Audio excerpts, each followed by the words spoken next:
స్వీయ పరీక్ష అంటారు దాన్ని. స్వీయ పరీక్ష. మనల్ని మనం పరీక్షించుకుంటాం.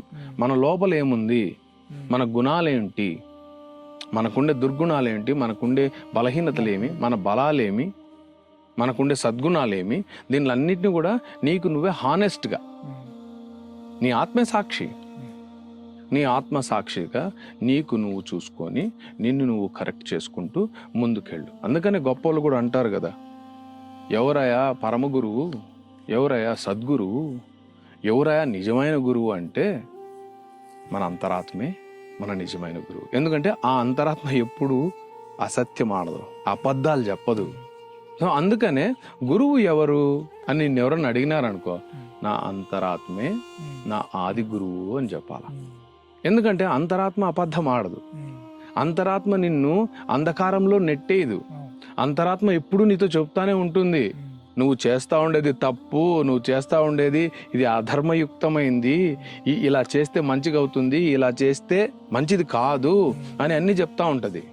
కానీ మనమే ఈ అరిషడ్ వర్గాలు అనేటివి విపరీతమైన కోరికలు ఉంటాయి కదా, కామ క్రోధ అరిషడ్ వర్గాలు ఇవి ఏవైతే ఉంటాయో ఇవి మన కంట్రోల్లో లేనప్పుడు, దానికి మనం లోబడిపోయినప్పుడు, దాన్ని మనం కంట్రోల్ చేసుకోలేక ఈ అంతరాత్మ చెప్పేదాన్ని ఇగ్నోర్ చేస్తాం. బాగా చెప్పినావు లేప, ఇవన్నీ పట్టించుకుంటే ఈ ఇన్నర్ వాయిస్ మనం విన్నామంటే గిన ఇంకా బతికినట్టే, బాగుందిలే అని చెప్పేసి మనం దాన్ని పక్కన పెట్టేసి అప్పటికప్పుడు ఇన్స్టాంట్గా ఎలా ఉంటే పని జరుగుతుందో ఆ పని జరుపుకుంటాం, తర్వాత మాట మార్చేస్తాం.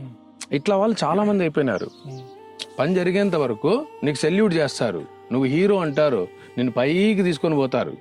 పని జరిగిన తర్వాత మాటలే మారిపోతాయి, ఆ బిహేవియరే మారిపోతుంది. కలికాలంలో అలా తయారైపోయింది. సో కాబట్టి మనకు ఒక్కరితో అవసరం లేదు.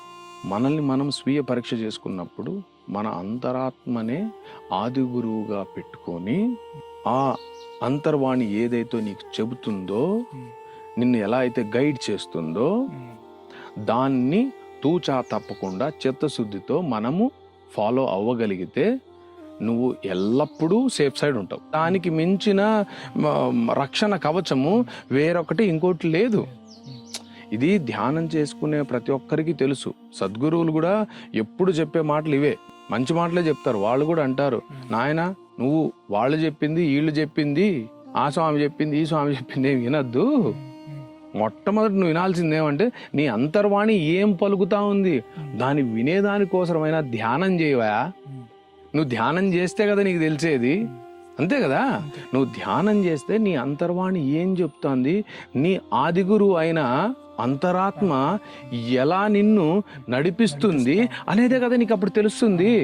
అది తెలుసుకోకుండా నాకు అన్నీ తెలుసులే, బాగా చెప్పినావు కానీ నువ్వు చెప్పినట్టుంటే అంతేనప్ప, వాడట్లా వీడిట్లా అని వేరే వాళ్ళని విమర్శించుకుంటా, వేరే వాళ్ళ జీవితాల్లో జరుగుతుండే తప్పుల్నే చూసుకుంటా, వాడట్లా వీడిట్లా అదే చెప్తా ఉండేది. ఇలా చేసుకుంటూ పోతే దాన్ని కాలయాపన అంటారు. నువ్వు ఆ కాలాన్ని వృధా చేస్తాను, literal you are wasting the time. అందుకనే నేను చెప్పేది ఏమంటే కాలాన్ని వృధా చెయ్యొద్దండి. నువ్వు కాలాన్ని వృధా చేసినావంటే యవ్వనం కరిగిపోతుంది. ఈ ఫాస్ట్ యుగంలో, ఈ కంప్యూటర్ యుగంలో సంవత్సరాలు అలా అలా గడిచిపోతా ఉన్నాయి.